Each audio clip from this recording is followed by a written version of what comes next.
So today we're heading out on another adventure nearer to home in the district of Ezine in Çanakkale.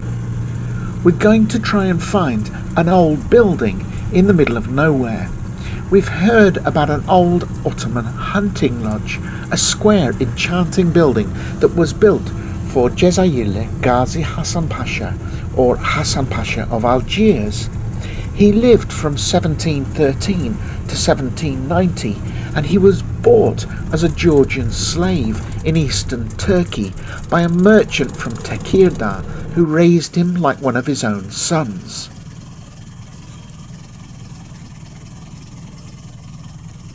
He became an Ottoman admiral and Grand Vizier, and although he was based in the town of Çeşme, this hunting lodge was his.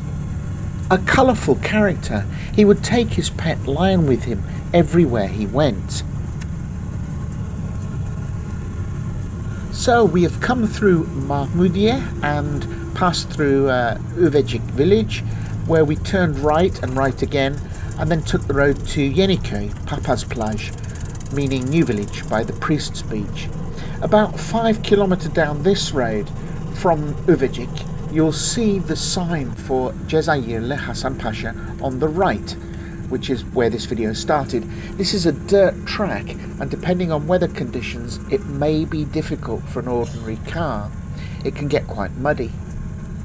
From the tarmac road, it is listed as 3.5 kilometres. I'm not quite sure if that's correct. It seems a little bit shorter than this. So, finally we arrive at our destination.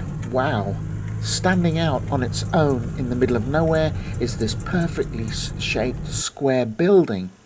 This mansion, or hunting lodge, would have been built around 1785, which is extraordinary considering how intact it still is, exposed to the elements in this flat countryside. Originally, there would have been a village called Kesikköy, but absolutely nothing of the village remains except for what looks like the foundations of a building nearby. Hasan Pasha, for short, would have wanted to secure lands at the entrance of the Dardanelles, and this large area of land would have extended inland and on the land upon which this building is built. The surrounding countryside provided excellent hunting grounds. Originally there would have been steps from the raised entrance of the building, but they've gone, as has the roof. If you look inside, you can see traces of the original timbers that would have been formed, or would have formed the two floors. There is evidence of a chimney as well, and you can see where the staircase would have been. Just outside there is an entrance in the ground, a kind of tunnel, which appears to lead towards the house. This may have been used for entry to the basement level of the building, but I can't be sure. Inside the building there also appears to be evidence of a well. The ornate vantage points at each corner of the roof part of the building would have provided some spectacular views of the surrounding countryside. One of the corner structures isn't present. It probably suffered from earthquake damage sometime in the past, or perhaps it just collapsed due to the test of time.